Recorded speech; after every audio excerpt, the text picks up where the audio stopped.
예, 안녕하세요. 두 가지 암을 극복하고 있는 WC 킴입니다. 건강한 생활, 행복한 꿈을 만들어가고 계신가요? 오늘은 만성염증의 원인과 증상에 대해 이야기를 나누어 볼까 합니다.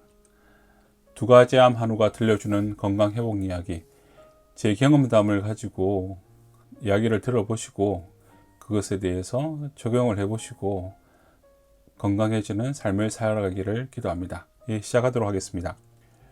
먼저 염증의 종류에 대해서 한번 살펴볼까 합니다. 염증은 급성염증이 있고 만성염증이 있습니다. 급성염증은 어떤 거냐면 일단은 저희가 칼에 찔리거나 아니면 감기가 걸리거나 또는 어떤 균의 침입에 의해서 손상이 일어나거나 아니면 어떤 화학물질을 흡입해서 조직 손상이 발생할 때 나타나는 염증 반응이고요. 이 염증 반응은 좋은 염증 반응입니다. 이 염증 반응이 있음으로 해서 저희 건강을 지킬 수가 있고 또 이것을 빨리 치료해야 한다는 저희 신체적 신호를 보내주는 거거든요. 그래서 급성염증은 꼭 필요하고 있어야 되는 염증이라고 보통 이야기를 하고요. 빠르게 진행이 되고 단기간에 심해집니다. 독감 같은 거나 아니면 이번에 좀 유행했던 코로나를 생각하시면 될 것 같습니다. 그래서 봉화증염이나 급성 폐렴 같이 증상이 단기간에 빨리 진행이 되고 또 치료를 하면 빨리 사라지는 그런 염증을 급성염증이라고 합니다. 이에 반해서 만성염증은 기생충이나 어떤 뼛속에 염증이 계속 생기거나 루마티스나 루푸스처럼 자가면역 질환 등에 의해서 염증이 지속적이고 반복적으로 생겨나는 것을 만성염증이라고 하는데요. 이 염증의 특징은 통증이 있어서 가서 진단을 해보지만 딱히 나타나지는 않고 수개월에서 수년 동안 지속되는 그런 염증이라는 것입니다. 그래서 만성염증의 범위와 영향은 그러니까 아픈 부위와 이로 인해서 어떤 일상적인 생활이 가능한지 또 통증을 어떻게 관리하는지는 각각 사람의 건강적인 상황이나 신체 조건에 따라서 다르게 나타날 수밖에 없습니다.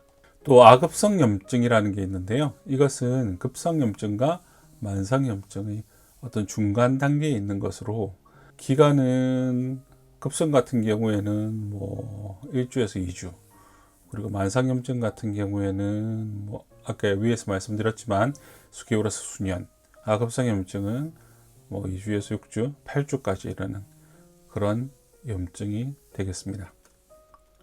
그럼 만성염증의 원인이 뭘까요? 일단 만성염증의 원인은 여러 가지가 있는데요.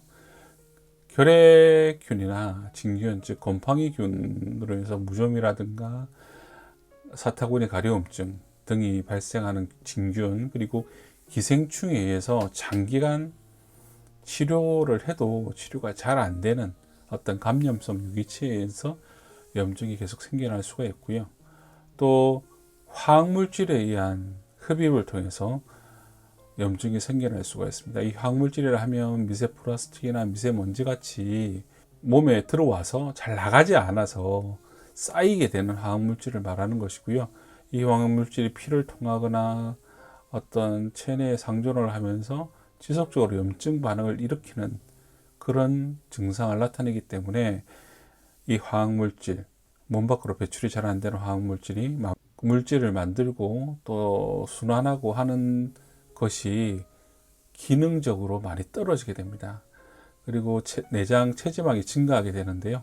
이런 것들이 나이에 연관관계를 가지고 있고 이러한 것들이 만성염증에 연관관계가 있기 때문에 나이가 위험 요소로 판단이 되고 있고요.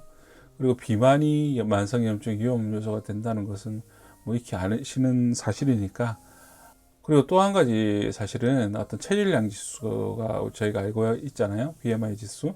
그게 결국은 염증성 매개체인 사이토카인의 어떤 분비량과 비례한다는 것입니다. 그래서 이게 얼핏 생각하면 뭐 약간 몸집이 있더라도 상관이 없을 것 같은데 결국 비만은 사이토카인 양과 비례를 하고 이는 만성염증과 상관관계, 즉 비례관계가 있다라고 이해하시면 되겠습니다. 또 식단 같은 경우에는 지방에 대한 식단과 그리고 설탕에 대한 것이 가장 영향을 많이 미치고요. 또 스트레스, 수면 장애 이런 것들이 계속 악영향을 미칩니다. 저희가 잠을 못 자고 그 다음날 뭐 여기저기 몸이 아프고 피곤하고 그런 경우를 많이 경험을 해보시잖아요. 그래서 수면 장애가 만성염증의 위험 요소이다. 수면 장애도 아까 비만처럼 사이토카인의 양과 연관관계를 가질 수밖에 없다는 겁니다. 또한 성호르몬입니다. 성호르몬 수치를 보통 검사를 하시는 경우도 있는데, 성호르몬 수치가 낮는 경우에는 만성염증의 또 위험 요소가 되기도 한다고 나와 있습니다. 그럼 이런 만성염증의 어떤 증상, 저희가 피검사나 이렇게 했을 때는 그 수치가 드러나지만 매번 피검사를 할 수도 없고, 저희 보통 1년에 한 번 건강검진 할 때 보통 하잖아요. 그러니까 만성염증의 일반적인 징후와 증상은 뭐냐에 대해서 한번 살펴보도록 하겠습니다.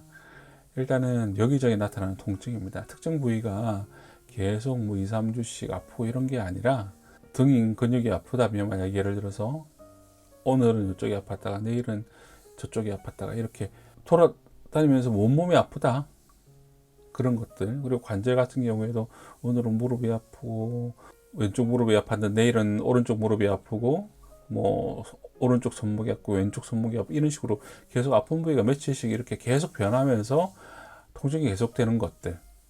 그리고 항상 피곤하고 잠을 못 자고 이런 것들.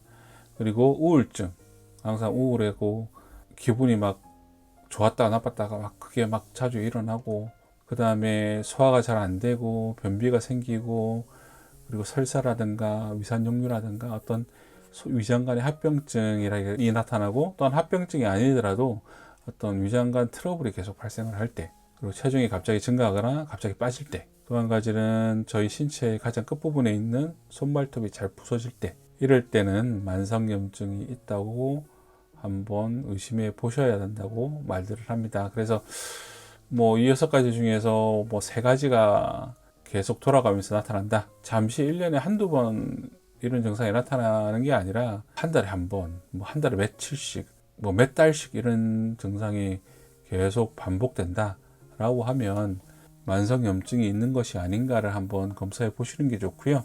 만성염증을 검사하는 방법은 피검사를 통해서 검사를 하고, 또 그것에 대해서는 어떤 음식을 먹고 어떻게 관리를 해 나가야 되는지는 제가 다음 시간에 한번 이야기를 나눠보도록 하겠습니다. 예, 오늘은 여기까지 하겠습니다. 예, 감사합니다.